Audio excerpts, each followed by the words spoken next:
As the war between Israel and Hamas continues to unfold in the Middle East, WCMU wanted to learn what it's like for people with close ties to the conflict to watch it from afar.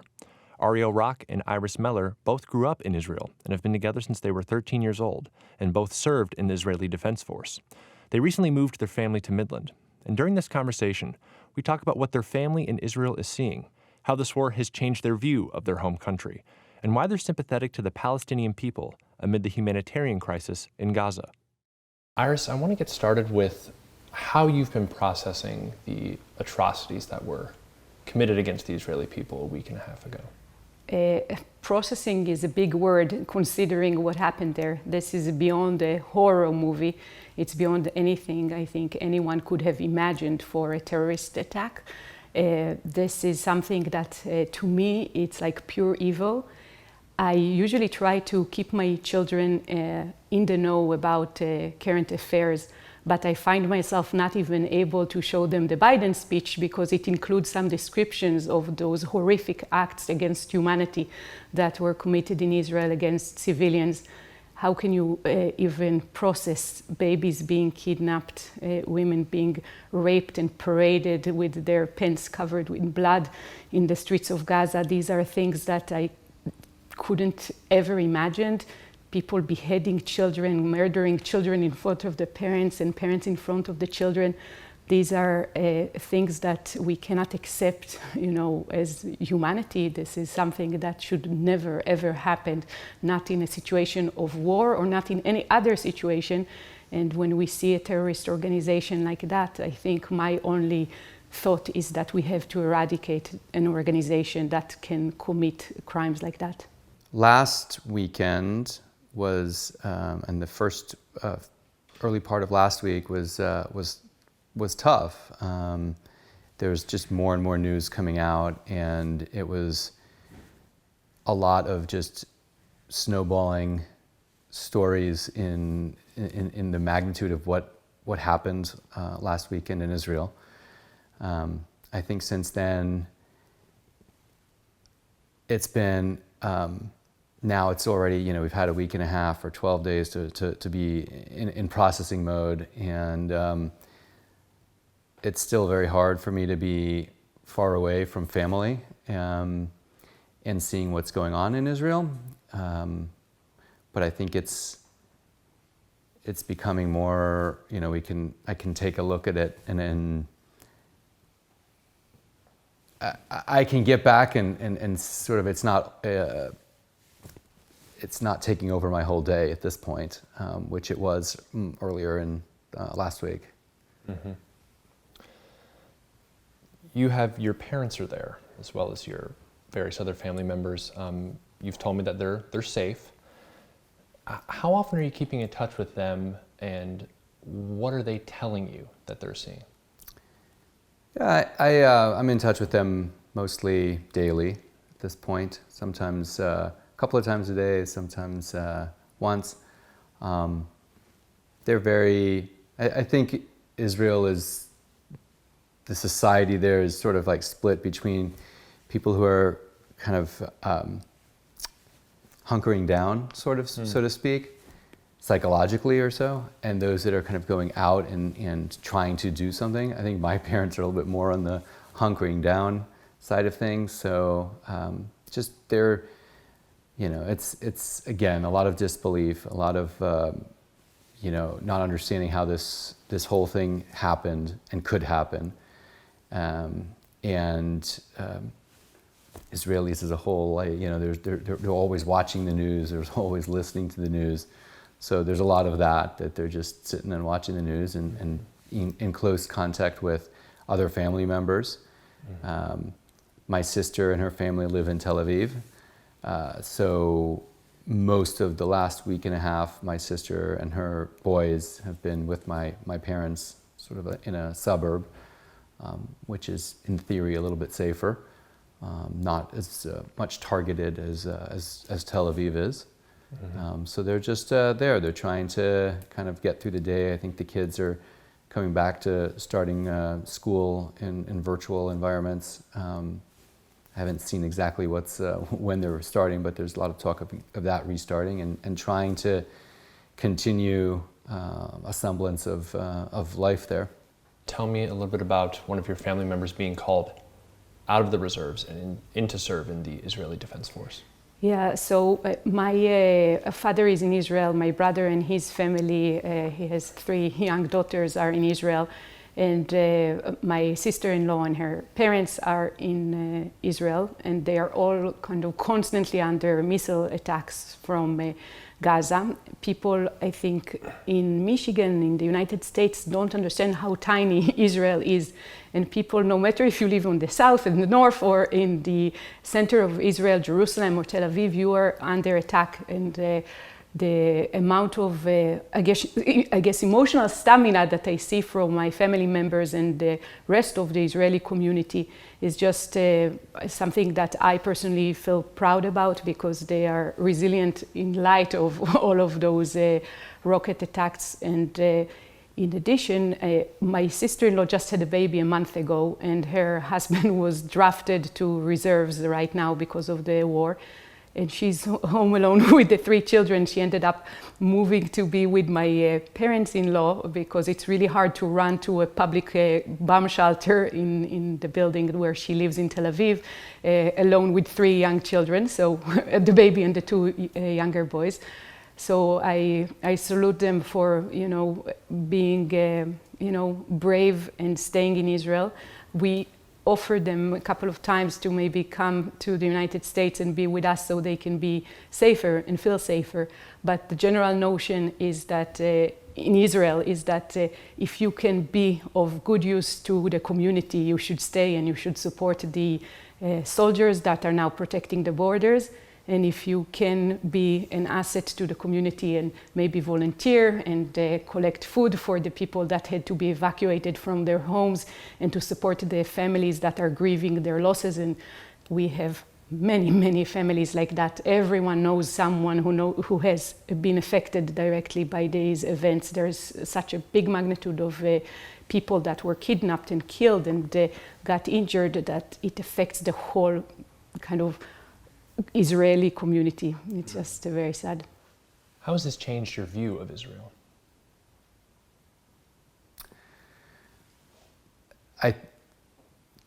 I think it's changed my view in the sense that in the most basic responsibility a country has to its citizens, which is to enable a safe, free place to live, there was a failure.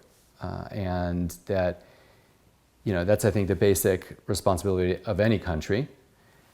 But for Israel, there's a broader responsibility to, as a country that was founded after the Holocaust, to be a safe haven for Jews. And that guarantee or that promise was broken. And it has been very painful to watch.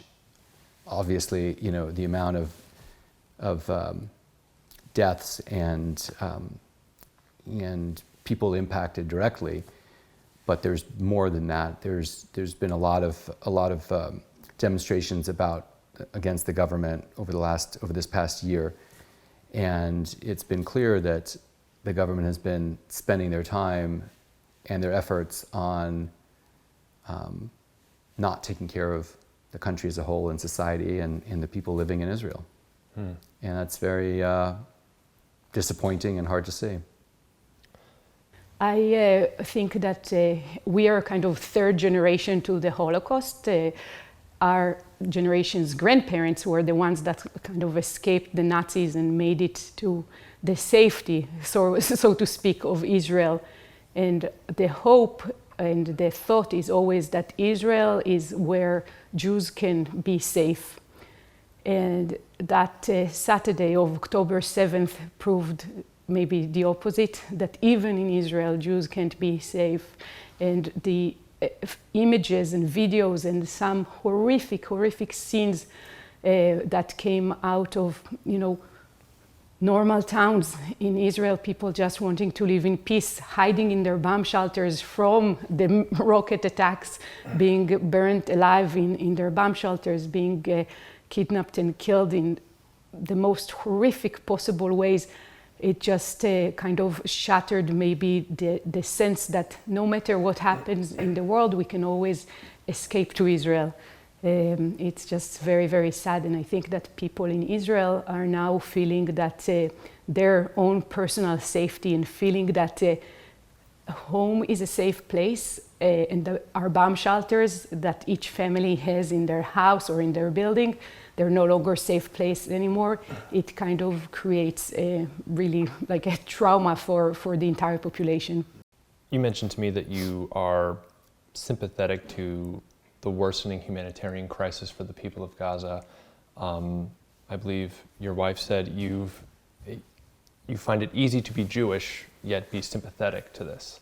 Tell me a little bit about those feelings. Well, I mean, Gaza there's 2 million people there living in significant poverty. And I did not spend much time in Gaza in my military service. I did have a little bit of exposure, and it was minimal, but it was exposed to the huge amount of poverty that people there are living in. And I think that, I mean, it's heartbreaking to see the amount of deaths that are happening.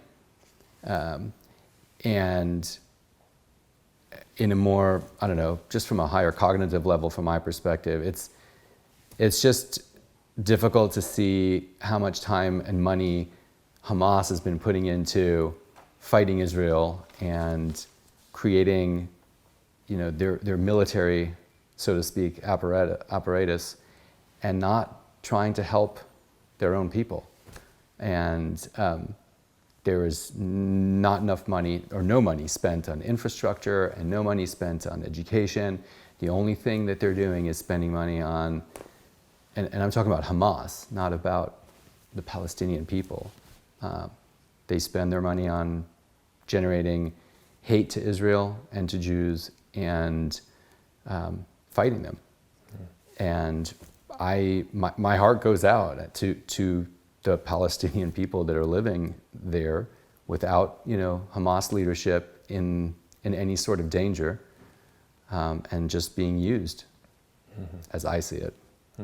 Israel's a very tight-knit community. You mentioned that you didn't necessarily know anyone who was directly impacted, but you know people who are impacted, and that it's impacted everybody. We, as Americans, might not fully understand that because I don't know anybody in the state of Oregon, for example, but that's not the case here. Tell me, for Michiganders who don't necessarily understand what that means, explain that to us. I mean, there's this saying that all of Israel are brothers, and it's been very interesting again to see how there's been these demonstrations over the past year that have really torn at the fabric of Israeli society, and everything got put aside, and everyone in Israel is focused now on helping other people, whether there were people that they would have been demonstrating with or against 2 weeks ago, and everyone now is put that all aside. Everyone is about, we are helping each other, we are going to come out of this stronger as a society. And like I said, I mean, everyone knows it's a small country. There's 8 or 9 million Jewish people in Israel, and everyone knows somebody. And I'm considering myself lucky that I don't know anyone directly that was abducted and is being held hostage in Gaza or has been injured or killed in the last 12 days. But as I said, you know, I know enough people that know others, and